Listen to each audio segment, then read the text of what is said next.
Welcome to The Explainer. Right now, the whole world is just completely obsessed with AI stocks, right? You've got companies like NVIDIA hitting these insane trillion-dollar valuations. But today, we're going to look past all the code, past the algorithms, and into the physical world that actually powers them all. Because behind this whole digital gold rush, there is a massive real-world build-out happening. And guess what? It runs on some very, very old-school materials. Okay, so let's really dive into this because this single idea is the key to this entire explainer. While everyone is laser focused on the chips and the software, they're missing this enormous and frankly overlooked physical constraint of the whole revolution.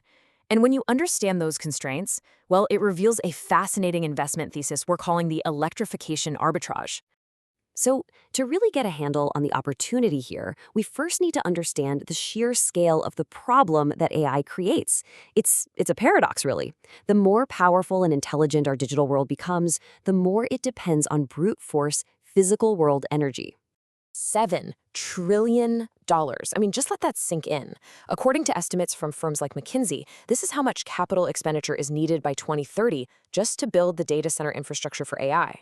To put that into perspective, that's like trying to build a fifth of America's entire capital spending across every single industry, but just in one sector. It's an absolutely astronomical sum. And here's where the problem really, really hits home. That $7 trillion of infrastructure, it's projected to demand 156 gigawatts of power by 2030. Now, what does that even mean? Well, a single gigawatt is roughly the output of one nuclear power plant. So we're talking about needing the equivalent of 156 new nuclear power plants just to turn the lights on for the AI boom. This highlights a potential crisis where we have all the chips we could want but literally not enough power to run them. And look, this isn't some far-off theoretical problem. It is happening right now. You've got tech giants making completely unprecedented moves to secure their own power sources. And that right there proves that AI is fundamentally a business of atoms, not just bits. It's about securing electricity, building physical structures, and laying down miles and miles of cable. So, if power is the ultimate bottleneck, how do you solve it? I mean, how do you get all of that electricity from the power plant to the data center? Well, the answer lies in a metal we've been using for centuries, but one that's about to become more critical than it's ever been. You've heard this before, right? In the AI gold rush, NVIDIA's GPUs are the obvious picks and shovels. But what if the real foundational layer isn't the chip at all? What if it's the power grid itself? That grid has one indispensable component, and it's the key to this entire physical build-out. Now, what's so fascinating here is just how fundamental copper is to, well, everything. Power grids, data centers, renewables, it's all copper. There is no substitute at scale. And here's the kicker, the really crucial point. We are staring down a massive supply crunch. Bringing a new mine online can take over a decade, thanks to just brutal regulatory hurdles and ESG standards. The easy stuff, the high-grade deposits, they're mostly gone, so new projects are way more expensive and complex. We're even seeing something in the futures market called backwardation, where the price for copper today is higher than for copper delivered months from now. That's a huge blinking red light signaling an intensely tight physical market. Okay, so the logical next step might seem obvious, just invest in the companies that dig copper out of the ground, right? Well, it's not that simple. This path is absolutely filled with risk, and you really have to understand why before you even think about it. This is a classic quote for a reason. Mining is an incredibly tough business. I mean, it's plagued by everything from geological guesswork and political instability to management teams that might, let's just say, overpromise a little on their reserves. It's a capital-intensive, high-risk game from start to finish. And this right here brilliantly illustrates the double-edged sword of operating leverage. See, a mine's costs, I'm talking labor, machinery, energy, they're pretty much fixed. They don't really change whether copper is $3 a pound or $5. So let's walk through this. Let's say a miner's all-in cost is $3 and the price of copper is $4. Simple, right? They make $1 of profit. But if the price falls just 10% down to $3.60, their profit plummets to 60 cents, a 40% crash. This amplified effect is fantastic on the way up, but it is absolutely brutal on the way down.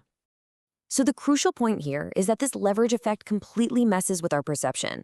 When copper prices are high, miners are just printing money and their stocks look incredibly cheap on a price-to-earnings basis. But that's often the exact peak.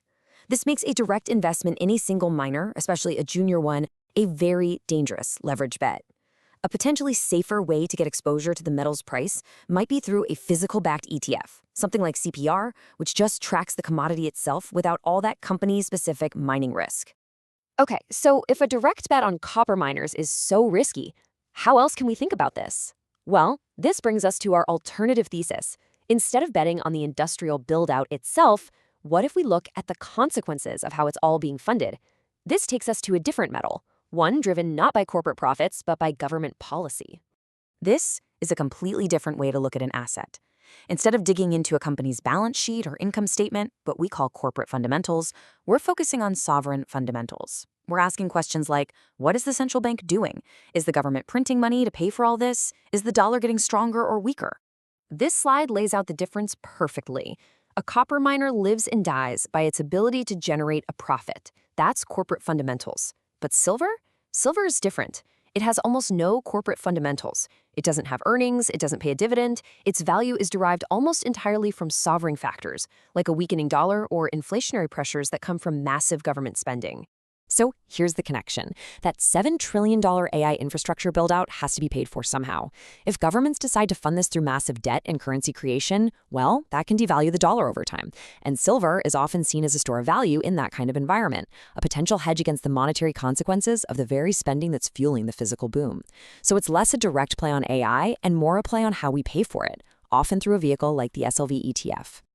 So what we have here are two different metals, both tied to this new economic landscape, but for completely different, almost opposite reasons.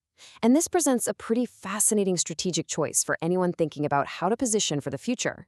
This table really sums up the whole explainer perfectly. Copper is a direct industrial bet on physical growth. Its success is tied to the global economy and the actual construction of data centers. Its biggest risk? A recession. Silver, on the other hand, is a monetary metal. Its success is tied to government and central bank policy, especially the policies enacted to fund all that growth. Its biggest risk is a stronger dollar. So you have two very distinct ways to position for the future this AI revolution is creating. And that's really the central question we're left with. As we pour trillions into building this incredible digital future, it's worth asking where the real, durable value lies. Is it in the fleeting lines of code? Or is it in the tangible, indispensable physical materials that make it all possible? That's a question worth thinking about.